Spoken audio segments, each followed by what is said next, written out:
Hi everybody and welcome back to my channel. It's Russell with Ink and Paper Blog. How are you doing today? Happy Monday.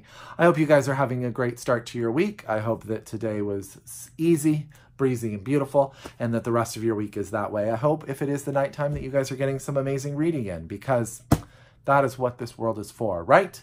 I am coming to you with the first in what are going to be how I wrap up my reading for 2019. As I said in my 2018-19 video, was that 2 videos ago now? I'm going to be doing smaller chunks of reviews because I want to speak about the books more. And I was finding when I was waiting till half and then the end that too many books, and I was losing some of the details, and I wanted to make sure that I could have more conversation with you guys about the actual books and the videos not get absolutely horrendously long. So it's going to wrap up 3 books per video. I'm going to call it Read and Reviewed. This will be the very first one. I've also made a deal with myself for every book that I read that comes out in 2019, the next book has to have come from my TBR because, as you know, I have 380 books on my TBR, so I've got to get through it. So 1 for 1 is how I'm structuring my reading moving forward. So let's get started with the first book I read this year. Now, this is one of my most anticipated releases of 2019. I read Red Clocks last year and 3rd, and it was my favorite read of the year, tied with Normal People, right? This is the first book I read this year, and I kind of think that it's going to be very near the top of the list, if not the top of the list, come the end of the year. This book is already out in the UK, and it is also already out in Canada, and it comes out in April from Bloomsbury in 2019 here in the US, and that is Women Talking by Miriam Toews. Now, my friend Sean at Sean the Book Maniac tried to help me with that last name. I apologize if I still got it wrong. I know that this was his favorite read of last year, and it was freaking fantastic. Now, I've tried to do this video a couple times, and I'm having a hard time keeping all my thoughts together because I loved this book so much, so I apologize if this part is a little rambly. This is the story of 8 women, based on a true story, in a Mennonite community who have come together after an atrocious act has occurred to the women in their community. What has been found out is that at night they were being drugged and sexually abused by a group of men that were in their own Mennonite community. What happens at the start of this book is that group of men have been taken away by the police, which is an interesting sort of fact about the police are never called in this community, so it's a big deal that the police have been called in. For the safety of the men, mind you. That's just another topic for another day. The other men have left to try to bail out these men and bring them back to the community. So they've gone to the city in order to get these men back. So a group of women are meeting in a hayloft in order to decide what they want to do now that they know that this has occurred. Okay. There are other women in this community who have decided to stay and just to sort of let sleeping dogs lie. But this group of women are meeting in this hayloft, and they want to know, do they join that group? Do they stay and just let it go forward? Do they leave the community in its entirety? Do they try to change the community in which they live? Now, what I've learned from this book, I don't know a lot about the Mennonite religion. I do know that the author was a member, so she comes with a lot of self-experience as well. Is the women are not taught to read and write. The women are not taught any language other than the language that the Mennonite people speak. And so they don't even speak the language of the country in which their community resides. So I can't even imagine. There's a couple of things I want to go into this. I don't want to spoil too much. Here's what I'll say. The way that this book is set up is that they have a man who is taking minutes for this meeting. Now, he can read and write. And what's interesting is they've asked him to do this because they can't, but also he is an outsider to this community in his own way because his family left and he came back. And so he is sort of thought of as an outsider to the men. So he's not part of the men group that is doing sort of everything that's going on. His name is Austin, and he sort of narrates the tale. What I love that Miriam does is that he never becomes the overriding presence. These women are definitely the focus of this book, and he gives the way that the author does it, the way she does it is all of these women jump off the page because they jump off they are such forces of nature to August. Did I say Austin? I'm sorry. His name is August. I want to make sure that it's August. So what is really fascinating is that he is sitting there. He is taking the minutes from this, but he is also, in his own way, commenting on different, yes, his name is August, so I apologize when I called him Austin.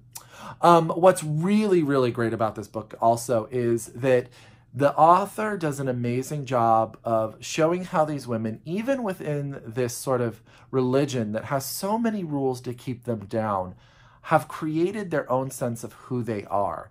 They have their personalities, they have their strengths, they have their flaws.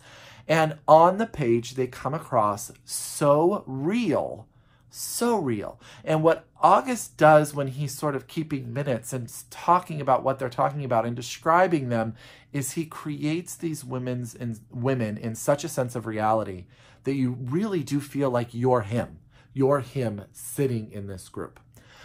This book is a meditation on a couple of things. This is a meditation on family, religion, independence, womanhood, and owning oneself. I don't want to give you too many details because the experience of each part of this book as the women's independence is sort of revealed it's very well done and very exciting and very powerful. And you are along, you know in your head, you have your modern sensibility of what you want these women to do.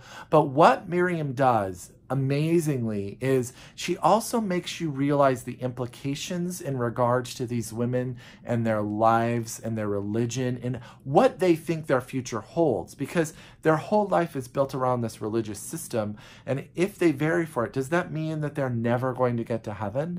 Does that mean if they make certain choices that things change? They are deeply loyal to their children. And some of them love the men that are in this community and don't know how to sort of tackle that as well. There are so many amazing women in this book that I could reread it tomorrow. It is that good. The language is beautiful. It's written in such a way that it's a page turner, but at the same time, you're also sort of lost in the language, in the beauty of the community and the people. It's so well done. It is hands down one of the best books I've read. That's Women Talking by Miriam Toews. This is out in April 2019 in the US from Bloomsbury. It is already out in the UK. It is already out in Canada. I would expect to see this on the women's prize list. I think it's that strong. So definitely please get this book. I think you will absolutely have so much to talk about. Highly recommend doing it as a book club book because you guys will want to speak about all of the conversations and the decisions and what is going on. I promise you, it is freaking fantastic. First book of the year, high 5-star read. From that, I went to a YA novel, and that was Darius the Great is Not Okay by Adib Khorram. This was one of Book Expo's books to look out for last year, Buzz Books from YA.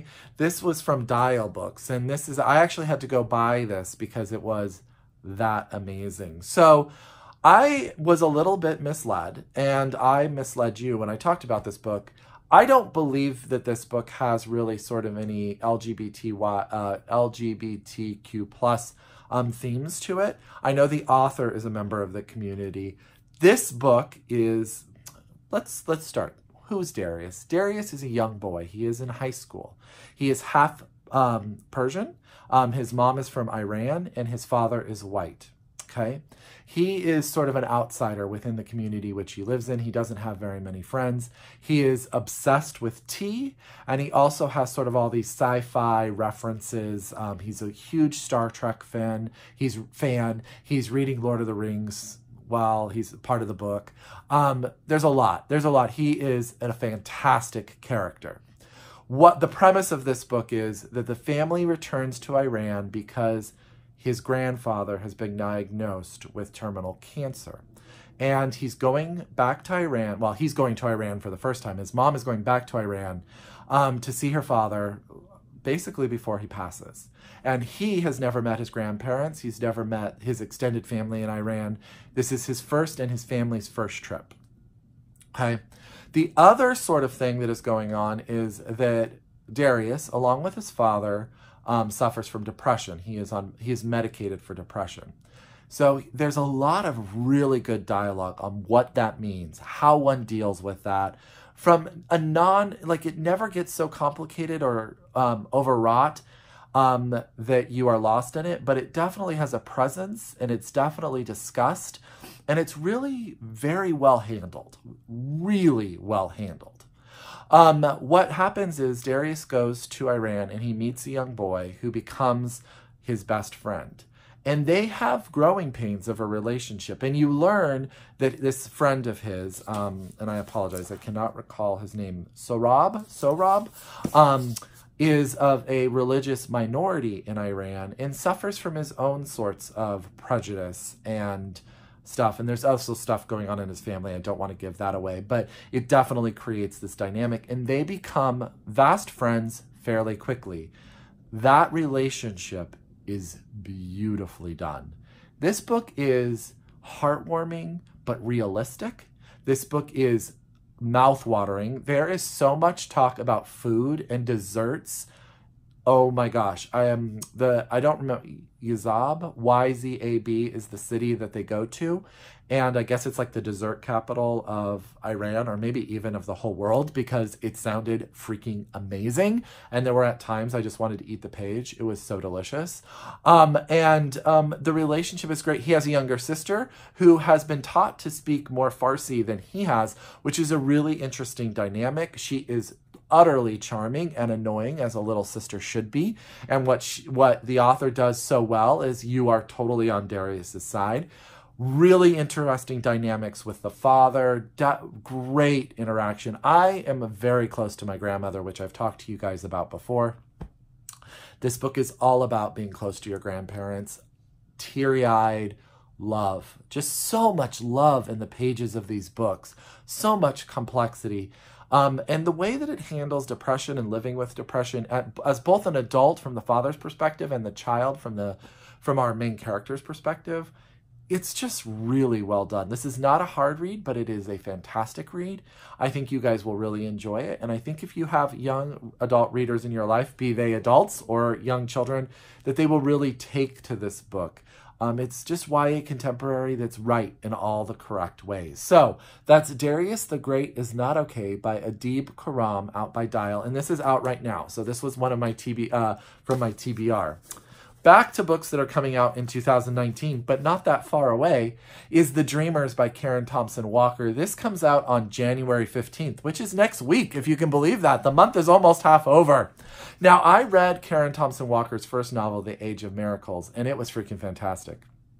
And The Dreamers is no letdown. If you like that book, you will like The Dreamers. What Karen Thompson Walker does brilliantly is that she will take a device, sort of this dystopian sci-fi device, and she will place it in our world, and then she will observe our world as we deal with it. Now, in The Age of Miracles, it was the world started to rotate on its axis more slowly, or around the sun more slowly, so days were getting longer, which affected time and all this kind of stuff. It has been a while since I read that book, but that was from the point of view of a young girl. This is called The Dreamers. It's set in a small college town where a girl falls asleep and doesn't wake up. And then it becomes an epidemic. And what this book does is it deals with how this community deals with this epidemic. How do people deal with something that they don't understand? How sort of the government comes in to address the problem, the quarantine. But this is really about all the people in the community. There's a fantastic there's a young woman who starts the book, and her growth as she deals with this in her community is amazing. There is a young couple with a newborn, and how they sort of are dealing with being new parents is really, really interesting. But what's really cool is that the dreamers, and the reason it's called the dreamers, is these people go to sleep, but they are dreaming. They are actively dreaming. So we are never in their heads while they're dreaming, okay? Which I think is perfect. Because what you have is the people outside wondering what they're dreaming about. And then what you learn as the book goes forward is very interesting. I don't want to give that part away because that's definitely part of the plot. So I'm not going to ruin that for you, but you're going to want to stick around for what happens. What Karen Thompson Walker has, and she has a style all of her own. She has a softness to the way she writes. You feel like you're just sort of there with her as she observes, and as her characters grow, you're sort of just going along with them. She's never heavy-handed. The language never becomes so flowery that you get lost in it, but she has a way of poetically just moving you along in the story. It's very, very, very good. The only criticism I have of it is that some of it you have to suspend belief just a little bit more than I was willing to. I just needed an extra detail.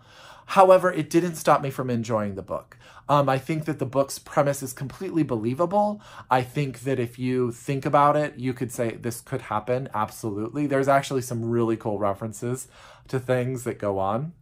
There are young kids that are dealing with what happens when their parents go to sleep. There's adults who lose partners. There's people on the outside who don't know what's going on the inside. She just mixes it up enough. There's enough about all the different members of the community that you never get sort of brought down by anything, but you're sort of just moving along. What's going to happen? And her style is just so enveloping. Does that work? Does that work as a word?